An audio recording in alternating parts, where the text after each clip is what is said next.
ಚಳ್ಳಕೆರೆ ವಿಧಾನಸಭಾ ಕ್ಷೇತ್ರದಲ್ಲಿ ಶಿಥಿಲ ಸೇತುವೆಗಳ ಪುನರ್ನಿರ್ಮಾಣಕ್ಕೆ ಕ್ರಮ. ಚಳ್ಳಕೆರೆ ವಿಧಾನಸಭಾ ಕ್ಷೇತ್ರ ವ್ಯಾಪ್ತಿಯಲ್ಲಿ ಶಿಥಿಲಾವಸ್ಥೆಯಲ್ಲಿರುವ ಸೇತುವೆಗಳ ದುರಸ್ತಿ ಹಾಗೂ ಹೊಸ ಸೇತುವೆಗಳ ನಿರ್ಮಾಣಕ್ಕೆ ಆದ್ಯತೆ ನೀಡಲಾಗುವುದು ಎಂದು ಲೋಕೋಪಯೋಗಿ ಸಚಿವ ಸತೀಶ್ ಜಾರಕಿಹೊಳಿ ತಿಳಿಸಿದ್ದಾರೆ. ಬೆಳಗಾವಿಯ ಸುವರ್ಣಸೌಧದಲ್ಲಿ ನಡೆಯುತ್ತಿರುವ ಚಳಿಗಾಲದ ಅಧಿವೇಶನದಲ್ಲಿ ಶಾಸಕ ಟಿ. ರಘುಮೂರ್ತಿ ಅವರ ಗಮನ ಸೆಳೆಯುವ ಸೂಚನೆಗೆ ಉತ್ತರಿಸಿದ ಸಚಿವರು ಈ ಮಾಹಿತಿ ನೀಡಿದರು.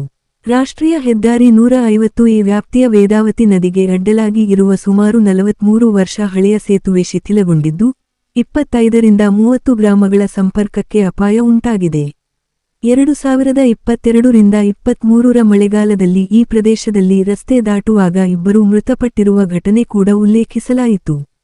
ಇದಕ್ಕೆ ಪ್ರತಿಕ್ರಿಯಿಸಿದ ಸಚಿವರು, ಚಳ್ಳಕೆರೆ ವಿಶ್ವನಾಥನಹಳ್ಳಿ ರಸ್ತೆಯಲ್ಲಿ ಮಿ. 75.30 650 ಲಕ್ಷ ರೂಪಾಯಿ ವೆಚ್ಚದ ಹೊಸ ಸೇತುವೆ.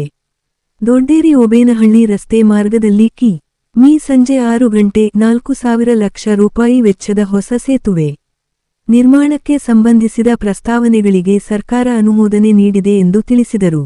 ಅಲ್ಲದೆ 2025 ರಿಂದ 26ರ ಬಜೆಟ್ನಲ್ಲಿ ಸೇತುವೆಗಳ ದುರಸ್ತಿ ಮತ್ತು ಪುನರ್ನಿರ್ಮಾಣಕ್ಕಾಗಿ 1,000 ಕೋಟಿ ರೂಪಾಯಿ ಯೋಜನೆ ಘೋಷಿಸಲಾಗಿದ್ದು, ಲೋಕೋಪಯೋಗಿ ಇಲಾಖೆಯ ವ್ಯಾಪ್ತಿಯಲ್ಲಿ ಹಂತ ಹಂತವಾಗಿ 2,000 ಕೋಟಿ ರೂಪಾಯಿ ವೆಚ್ಚದಲ್ಲಿ ಸೇತುವೆಗಳ ಪುನಶ್ಚೇತನ ಕಾಮಗಾರಿಗಳಿಗೆ ಅನುಮೋದನೆ ನೀಡಲಾಗಿದೆ.